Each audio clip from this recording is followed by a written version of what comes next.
यहाँ पे हर किसी फाइल का टाइटल होता है कि फाइल का नाम हमने क्या रखा। हमारे पास ये जो एरिया है इसको हम कहते हैं रिबन। एड्रेस बार और फार्मूला बार, जिस सेल पे हम क्लिक करेंगे उस सेल का एड्रेस हमें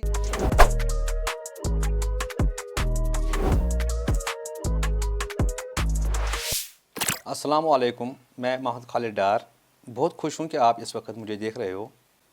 जैसे आप सब जानते हो कि आज के दौर में जिसको हम डिजिटल वर्ल्ड कहते हैं, यहाँ पे एक इम्पॉर्टेंट स्किल जो हर किसी, चाहे वो स्टूडेंट हो, चाहे प्रोफेशनल हो, चाहे गवर्नमेंट एम्प्लॉय हो, चाहे टीचर हो, चाहे दफ्तर में काम करता हो, चाहे स्कूल में काम करता हो, उसके लिए एक स्किल माइक्रोसॉफ्ट एक्सेल होना ज़रूरी है।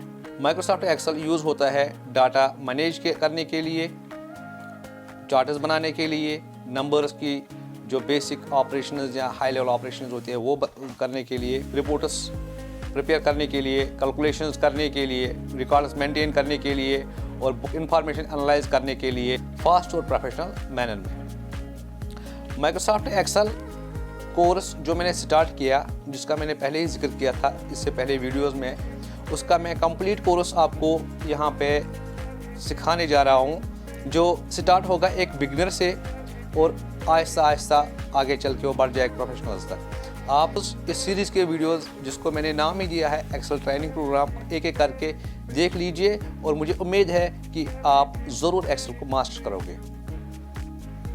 आप ये समझ लीजिए कि एक्सेल डाटा, जो न्यूमेरिक डाटा है, उस पे ऑपरेशंस करने के लिए बना हुआ है। जैसे माइक्रोसॉफ्ट वर्ड उस डाटा के लिए बना हुआ है जो डाटा हमें टेक्स्ट की फॉर्म में होता है, लेकिन माइक्रोसॉफ्ट एक्सेल हमें उस डाटा के लिए बना है जिसमें हम नंबर्स पे ऑपरेशंस करते हैं। इसलिए अगर आप चाहते हो कि आप अपने स्किल्स को इम्प्रूव करो, अपने टाइम को बचाओ, अपने कैरियर में आप ग्रो कर पाओ, अपने ऑफिस काम में आप मास्टर बन जाओ, तो आपके लिए ये कोर्स बड़ा बेहतर और अच्छा बनने वाला है।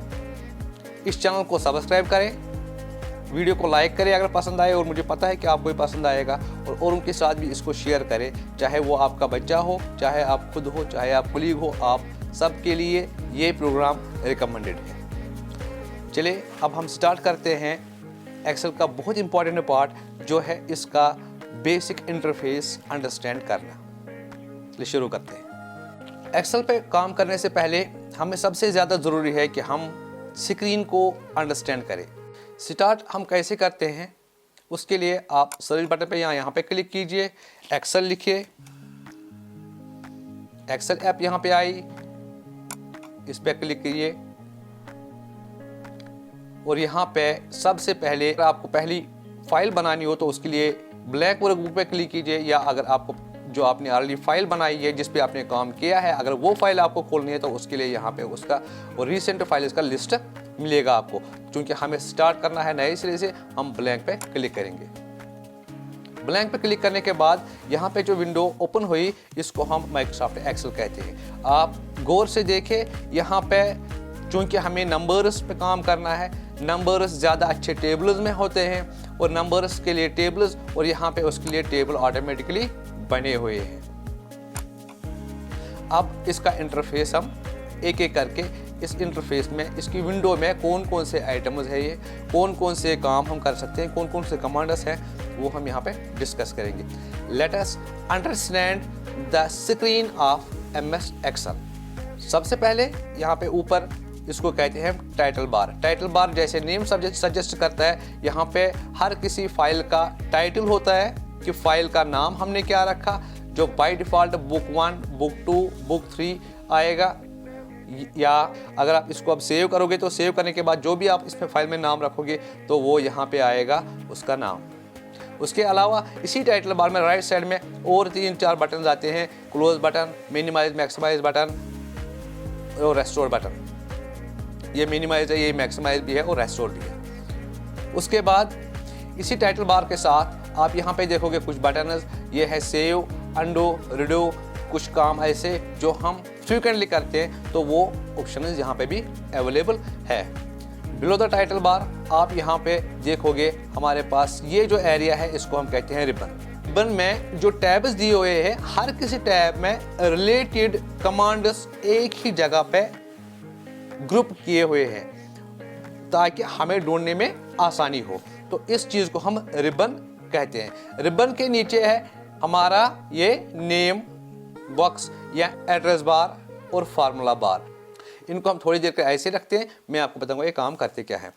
उसके बाद आता है मेन पार्ट जो एक्सेल का है, जिसका नाम है एक्सेल शीट। जो ये शीट है सारा जो बना हुआ है रोज एंड कॉलम्स से, ये रोज हैं इसके, ये कॉलम्स हैं इसके।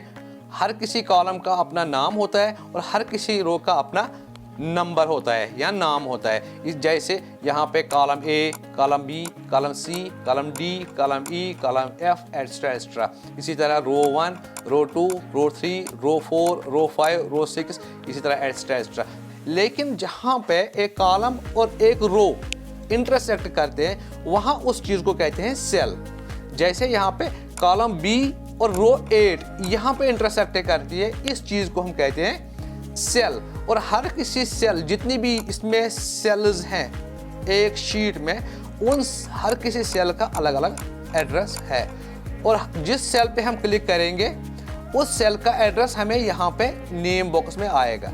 यानी कि हमने इस वक्त G9 पे क्लिक किया हुआ है, G कॉलम के 9th रो पे, यानी कि इस सेल पे हमने क्लिक किया हुआ है, उसका नाम यहाँ पे G9 आया। यहाँ पे D8 पे करेंगे तो यहाँ पे D8 आएगा। यहाँ पे फॉर एग्जांपल I12 पे करेंगे तो यहाँ पे I12 आवा। या इन कन्वर्सली हम यहाँ पे कोई भी एड्रेस लिखेंगे तो ये हमारा कर्सर वहीं पे चला जाएगा। फॉर एग्जांपल यहाँ पे लिखेंगे हम X52, एंटर कर लो। ये देखो X का कॉलम और यहाँ पे 52 का रो। उसके अलावा राइट साइड में इसको कहते हैं हम फार्मूला बार। अगर हमें इस किसी भी सेल में कुछ एंटर करना होगा तो वो हम किससे करते हैं, इस एड्रेस बार से। फॉर एग्जांपल हमें इस सेल में कुछ एंटर करना होगा, ऐसे हम लिखेंगे सीरियल नंबर, तो वो इस सेल में एंटर हुआ। फिर यहाँ पे अगर हमें यही रखना होगा तो टिक देंगे, यहाँ पे क्रॉस देंगे। इस वक्त मैं आपको ये समझाने के लिए कहता हूँ कि यहाँ पे हम टिक देंगे तो यही रहेगा, यहाँ पे क्रॉस देंगे तो ये डिलीट हो जाएगा। हम दूसरा इसमें कुछ एंटर कर सकते हैं, लेकिन जब आप आगे चल के देखोगे तो उस वक्त आपको इस पर इतना हैक्टिक नहीं करना पड़ेगा। उस वक्त आपको सिर्फ एंटर करना पड़ेगा, एस्केप करना पड़ेगा, या शॉर्टकट की जो आप सीखोगे आगे चल के तो फिर आपको इतना हैक्टिक नहीं करना पड़ेगा। यहाँ पे हम सिखाने के लिए, चूँकि मैंने आपको बताया ये बेसिक बिगनर्स के लिए है, जिसने अभी तक एक्सेल पूरी तरह किया ही नहीं है, उन्हीं के लिए ये कोर्स है। तो इसलिए मैं ये मान के चलता हूँ कि आपको अभी एक्सेल की कोई नॉलेज नहीं है और मैं आपको आहिस्ता आहिस्ता बिगनर से आपको ले जाऊँगा एडवांस्ड यूज़र की तरफ। यहाँ पे इसलिए अगर हम टिक करेंगे तो सीरियल नंबर रहा, अगर हम क्रॉस करेंगे फॉर यहाँ पे लिखेंगे नेम, अगर हम यहाँ पे क्रॉस करेंगे तो ये डिलीट होगा, हम फिर से इसमें भर सकते हैं। कन्वर्सली अगर हम इस सेल पे कुछ लिखेंगे तो वो इस फार्मूला बार में आएगा, अगर हम इस फार्मूला बार में कुछ लिखेंगे तो वो सिलेक्टेड सेल में आएगा। आप ये होप कि आपको ये अंडरस्टैंड हुआ होगा। उसके बाद इस सब को हम कहते हैं वर्क बुक। जैसे यहाँ पे बुक एक लिखा है, मैंने आपको बताया था पहले। वर्क बुक ऐसे ही होता है जैसे हमारे पास एक फाइल होती है, ऑफिस में फाइल, स्कूल में फाइल, किसी और जगह में फाइल, लेकिन फाइल के अंदर होते हैं शीट्स। हर किसी शीट पे हम लिखते हैं, काम करते हैं। इसी तरह यहाँ पे भी इस बुक में अलग अलग शीट्स हो सकते हैं। यहाँ पे आपने देखा होगा पहला शीट 1, उसके बाद अगर आपको और शीट्स ऐड करने होंगे तो इस प्लस पर क्लिक करोगे और एक शीट आया, उसके बाद और एक शीट, उसके बाद और एक शीट, उसके बाद और एक शीट। इन शीट्स को आप नाम भी बदल सकते हो, इनका आप कलर भी बदल सकते हो, वो हम आगे चल के देखेंगे कैसे कर सकते हैं। उसके बाद यहाँ पे स्क्रॉल बार, हॉरिजॉन्टल और वर्टिकल स्क्रॉल बार, स्क्रॉल करने के लिए ये आपको पता ही होगा, अगर आपने माइक्रोसॉफ्ट वर्ड पढ़ा होगा तो आपको पता ही होगा। उसके बाद यहाँ पे कुछ ऑप्शन ऐसे हैं जो बड़े यूज़फुल है। यहाँ पे ये ऑप्शन है जिसको हमने सिलेक्ट किया है, नॉर्मल ऑप्शन। नॉर्मली आप इस पे काम करते हो। और यहाँ पे और एक ऑप्शन है जो आपको दिखाएगा कि ब्रेक्स कहाँ पे है, अगला पेज कहाँ पे स्टार्ट होगा, सेकंड पेज कहाँ पे स्टार्ट होगा, थर्ड पेज कहाँ पे स्टार्ट होगा, वो आप पेज ब्रेक व्यू में देखोगे। अगर आपको ये देखना होगा कि अगर हम प्रिंट इसको करेंगे तो ये कैसे प्रिंट होगा, तो इसके मार्जिन्स क्या रहेंगे, तो इस पर आपको प्रिंट व्यू पे करना है तो यहाँ पे सारा आपको प्रिंटिंग का देगा कि आपका पेज कंप्लीट होके कैसे बनेगा। होप आपने सब कुछ अंडरस्टैंड किया होगा। अगर आपने इसमें कुछ अंडरस्टैंड नहीं किया है या मैं कुछ छूट गया बोलना तो आप मुझे प्लीज़ कमेंट में बताइए। मुझे उम्मीद है कि आपने सारा कुछ अंडरस्टैंड किया होगा। अब आप इस काबिल होंगे कि आप इसका इंटरफेस में जो भी ऑप्शन जहाँ पे भी है तो आप उसको नेम डायरेक्टली कर सकते हो। अगर इसमें कुछ कहना रह गया हो या आपको समझ नहीं आया होगा मुझे कमेंट में बता दीजिए, तो मैं उसका जवाब आपको ज़रूर देने की कोशिश करूँगा।